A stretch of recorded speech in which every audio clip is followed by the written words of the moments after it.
ഒക്കെ ജീവിതത്തിൽ ഓരോ പതിവാക്കേണ്ട കാര്യങ്ങൾ പതിവാക്കേണ്ട സമയം അതിക്രമിച്ചു. ഷാബാനാണ്. കാരണം റജബിൽ തുടങ്ങേണ്ടിയിരുന്നു. ഷാബാൻ ഇവിടെ കയ്യാറായി. 15 മറ്റന്നാളാണ് ഇൻഷാ അള്ളാഹ്. അപ്പം 15-ന് ചെയ്യേണ്ട ഒരു ഇബാദത്തും കൂടി പറഞ്ഞ് നമുക്ക് അവസാനിപ്പിക്കാം. അപ്പോൾ അത് വളരെ പ്രധാനമായിട്ട് ശ്രദ്ധിക്കുക. അള്ളാഹു നമുക്ക് ജീവിതത്തിൽ പകർത്താൻ തൗഫീഖ് തരട്ടെ. വളരെ പ്രധാനമാണ്. ഇന്നത്തെ ദിവസം നമുക്ക് അമൂല്യമാണ്, മൂല്യങ്ങളിലെ മൂല്യമാണ്.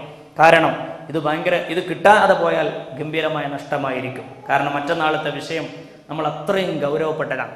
അതായത് ഈ ഷാബാൻ മാസത്തിന് ഒരുപാട് പ്രത്യേകതയുണ്ട്. ഒന്ന്, അഷ്റഫുൽ ഖൽഖ് സല്ലല്ലാഹു അലൈഹി വസല്ലം ഹബീബായ നബി തങ്ങളുടെ പേരിൽ അള്ളാഹു നമ്മളോട് സ്വലാത്ത് ചൊല്ലാൻ കൽപ്പിച്ച മാസമാണ് ഈ മാസം. സ്വലാത്ത് ചൊല്ലണം എന്ന കൽപ്പന ഇറങ്ങിയ മാസമാണ് ഈ മാസം. ഇന്നല്ലാഹ വമലായികതഹു യുസല്ലൂന അലൻ നബി യാ അയ്യുഹല്ലദീന ആമനൂ സ്വല്ലു അലൈഹി വസല്ലിമൂ തസ്ലീമാ. ഈ ആയത്ത് ഇറങ്ങി നമ്മൾ ഹബീബിന്റെ പേരിൽ സ്വലാത്ത് ചെല്ലണം. സ്വലാത്തിന്റെ മഹത്വങ്ങൾക്ക് പിന്നെ പറയാൻ അറിയാലോ, ഇൻഷാല്ലാഹ് പറയാനുള്ള സമയമല്ല. ആ സ്വലാത്ത് ചെല്ലിയാൽ രക്ഷപ്പെടുമെന്നുള്ള കാര്യം ഉറപ്പാണ്. എല്ലാ നിലക്കും രക്ഷ ഉണ്ടാവും. ആ സ്വലാത്ത് നബിന്റെ മേലിൽ ചെല്ലണം എന്നുള്ള കൽപ്പന പടച്ചോൻ ഇറക്കണത് ഷാബാൻ മാസത്തിലാണ്. അതുകൊണ്ടാണ് റസൂലുള്ളാഹി പറഞ്ഞത് റജബുൻ ഷഹ്റുല്ലാഹ് വ ശഅബാനു ഷഹ്രി വ റമളാനു ഷഹ്റു ഉമ്മത്തി. റജബ് പടച്ചോന്റെ മാസമാണ്, ഷാബാൻ എൻ്റെ മാസമാണ്, റമളാൻ എൻ്റെ ഉമ്മത്തിന്റെ മാസമാണെന്ന് മുഹമ്മദ് നബി സല്ലല്ലാഹു അലൈഹി വസല്ലം. മനസ്സിലായില്ലേ? ഷാബാൻ ഹബീബിന്റെ പേരിൽ സ്വലാത്ത് ചെല്ലണം എന്ന് അള്ളാഹ് കൽപ്പന ഇറക്കിയ മാസമാണ്. നമ്പർ 1. 2, തഹ്വീലുൽ കഅബ. ഖിബ്ല ആദ്യം എവിടേക്കായിരുന്നു? 16 മാസക്കാലം ബൈത്തുൽ മുഖദ്ദസ്, മസ്ജിദുൽ അഖ്സ, ഫലസ്തീനിലെ പള്ളി. ആ ഫലസ്തീനിലെ പള്ളിയിലേക്ക് 16 മാസം ഹബീബായ നബി തങ്ങൾ തിരിഞ്ഞു നിസ്കരിക്കുകയുണ്ടായി. റസൂലുള്ളാഹിക്കാണെങ്കിൽ അഫ്ലാദ കബിദി, എൻ്റെ കരളെ, എൻ്റെ കരളിന്റെ കഷ്ണമേ എന്ന് മക്കയെ വിളിച്ച പരിശുദ്ധ റസൂൽ സല്ലല്ലാഹു അലൈഹി വസല്ലം ഹബീബായ നബി തങ്ങളുടെ മനസ്സ് എപ്പോഴും വെമ്പൽ കൊള്ളുന്നു.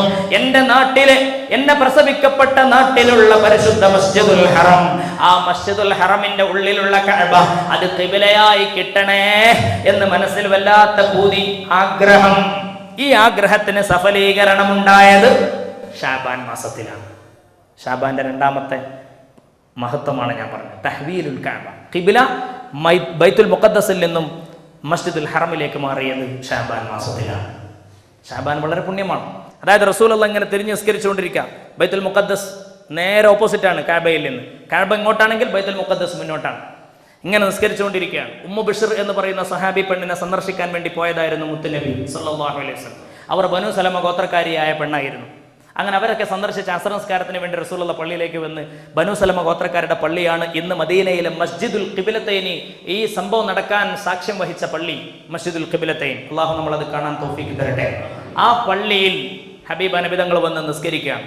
ഇങ്ങനെ മസ്ജിദുൽ അഖ്സയിലേക്ക് തിരിഞ്ഞ് നിസ്കരിക്കുമ്പോൾ ഹബീബായ നബി തങ്ങൾക്ക് 2ാമത്തെ റക്അത്ത് കഴിഞ്ഞ് 3ാമത്തെ റക്അത്തിലേക്ക് പൊന്തിയപ്പോ ഫനസലൽ അമീനു മലക്ക് ജിബ്രീൽ അലൈഹി സ്വലാത്തു വസ്സലാം വന്നുകൊണ്ട് ആയത്തിറക്കി, ഖദ് നറാ തഖല്ലുബ വജ്ഹിക ഫിസ്സമാ ഫലനുവല്ലിയന്നക ഖിബ്ലതൻ തർളാഹാ ഫവല്ലി വജ്ഹക ശത്റൽ മസ്ജിദിൽ ഹറാം. പരിശുദ്ധ നബിയേ, നിങ്ങളുടെ മനസ്സ് വല്ലാതെ മക്കയുടെ കഅബയിലേക്ക് തിരിയാൻ വെമ്പൽ കൊള്ളുന്നതായിട്ട് നമുക്കറിയാം. നിങ്ങൾക്ക് ഇഷ്ടമുള്ളിടത്തേക്ക് തിരിഞ്ഞോളൂ നബിയെ. തിരിഞ്ഞുകൊണ്ടിരിക്കുന്നത് ബൈത്തുൽ മുഖദ്ദസിലേക്ക്. നബിക്ക് ഇത് കിട്ടേണ്ട താമസം ഒറ്റപ്പോക്ക്. ഒറ്റ നിസ്കാരത്തിൽ 2 ഖിബ്ല. അതുകൊണ്ടാണ് ആ പള്ളിക്ക് മസ്ജിദുൽ ഖിബ്ലത്തൈൻ, മദീനയിലാണ് ആ പള്ളി. അള്ളാഹു നമ്മൾ അങ്ങോട്ട് എത്തിക്കുമാറാവട്ടെ. ഈ സംഭവം നടന്നതും ഷാബാനിലാണ്. ഷാബാനിന്റെ അടുത്ത പ്രത്യേകത, പരിശുദ്ധമായ ഷാബാനിന്റെ അടുത്ത പ്രത്യേകത എന്ന് പറയുന്നത് അല്ലാഹുവിന്റെ അടുക്കലേക്ക് വർഷത്തിൽ നമ്മൾ ചെയ്ത അമലുകൾ ഉയർത്തപ്പെടുന്ന മാസമാണത്ര ഈ മാസം. വാർഷികമായി ഇവിടെ ബിസിനസ്സുകാരാണ്, നമ്മൾ ഡെയിലി നമ്മുടെ എക്സ്പെൻഡിച്ചർ കണക്കാക്കും, ഇൻകം കണക്കാക്കും, അല്ലേ? വരവ് ചെലവൊക്കെ കണക്കാക്കും. ആഴ്ചയിൽ, വീക്ക്ലി, അത് കഴിഞ്ഞാൽ പിന്നെ മന്ത്ലി, അത് കഴിഞ്ഞാൽ ആനുവൽ ടാലി റിപ്പോർട്ടൊക്കെ നമ്മൾ കണക്കാക്കും, അല്ലേ?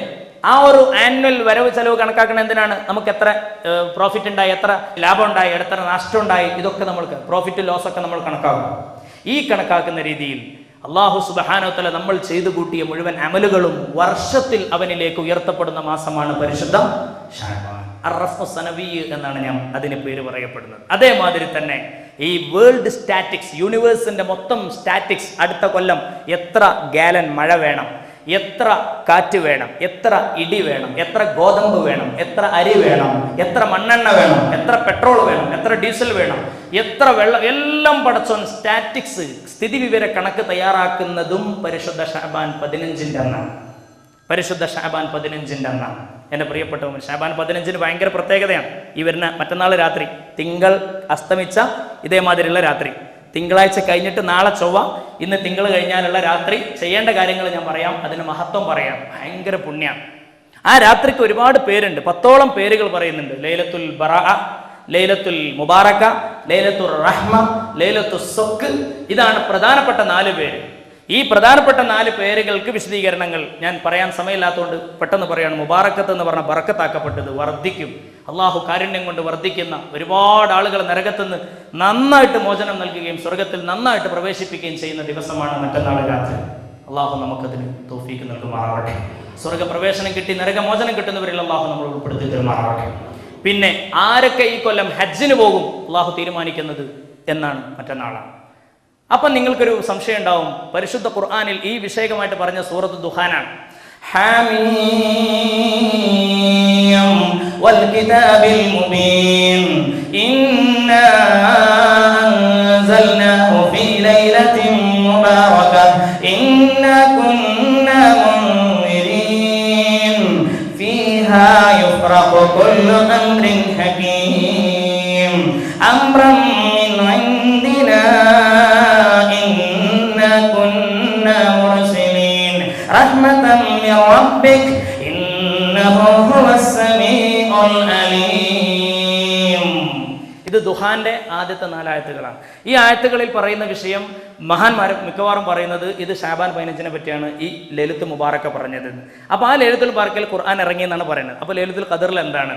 ലൈലത്തുൽ ഖദറിലും ലൈലത്തുൽ മുബാറക എന്ന് പറയുന്ന ഈ ഷഅബാൻ രാത്രിയിലും സംഭവിക്കുന്നത് പെട്ടെന്ന് ഞാൻ പറഞ്ഞുതരാം. അത് സമയം വേണ്ട, നമുക്ക് 2 മിനിറ്റ് മതി. അതായത് ലൈലത്തുൽ നിസ്ഫ് ഷഅബാനാണ് മറ്റന്നാൾ, ഷഅബാൻ 15.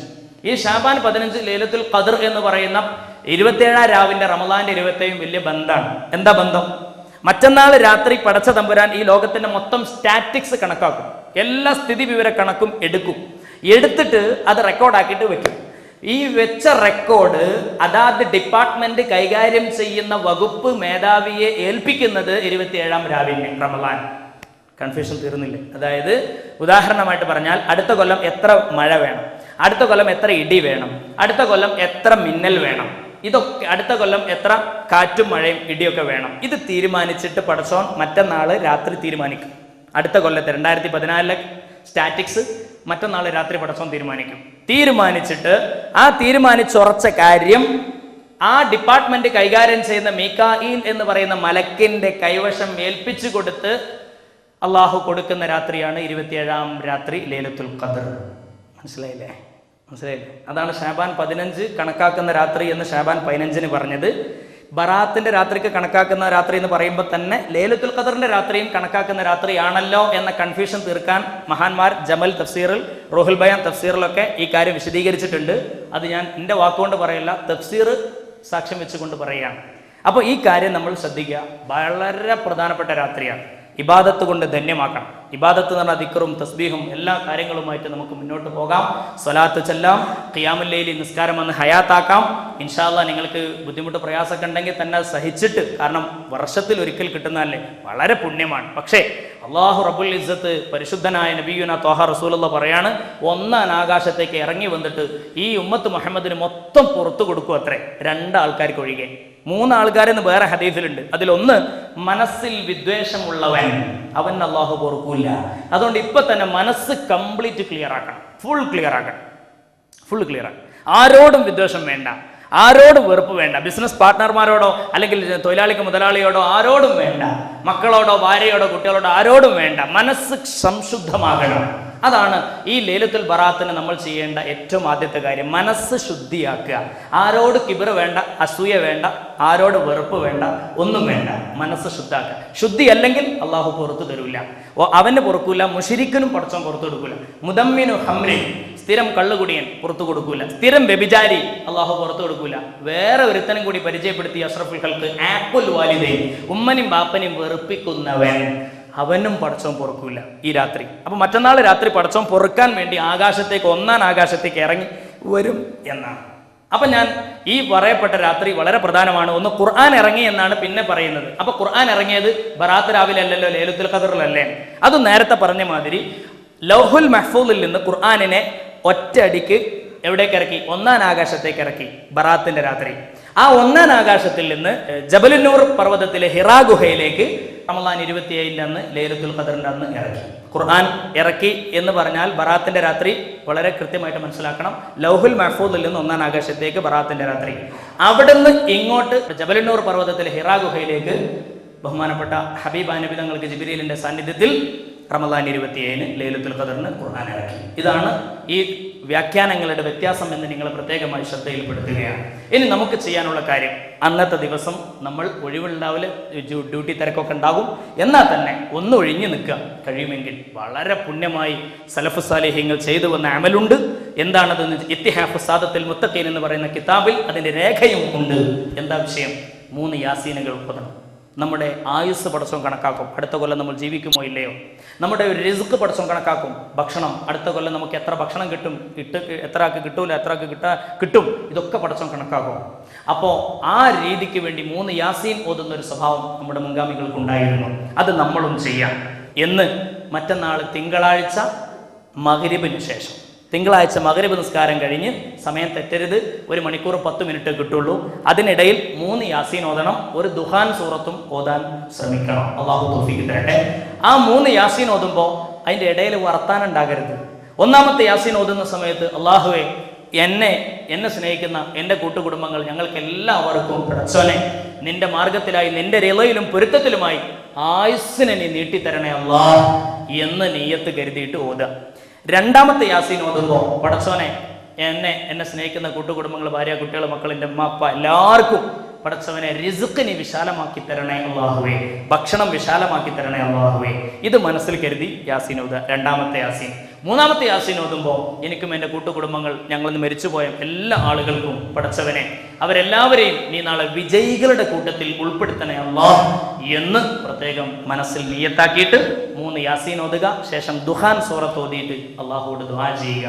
ഇതാണ് തിങ്കളാഴ്ച രാത്രി മഗ്രിബ് കഴിഞ്ഞിട്ട് ചെയ്യാനുള്ളത്. പിറ്റേന്ന് ചൊവ്വാഴ്ച പകൽ നോമ്പ് അനുഷ്ഠിക്കുകയും ചെയ്യുക. കാരണം അള്ളാഹുവിലേക്ക് അമലുകൾ ഉയർത്തപ്പെടുന്ന രാത്രിയാണ്. ഹബീബ നബി തങ്ങൾ പറഞ്ഞു, അഹിബ്ബു അൻ യുർഫഅ അമലി വഅന സ്വാഇമുൻ, ഞാൻ നോമ്പുകാരനായിരിക്കെ എൻ്റെ അമലുകൾ ഉയർത്തപ്പെടാൻ എനിക്ക് ആഗ്രഹമുണ്ട്. അഷ്റഫുൽ ഖൽഖ് സ്വല്ലല്ലാഹു അലൈഹി വസല്ലം അള്ളാഹു നമ്മയും അവരുടെ കൂട്ടത്തിൽ ഉൾപ്പെടുത്തട്ടെ. ആമീൻ.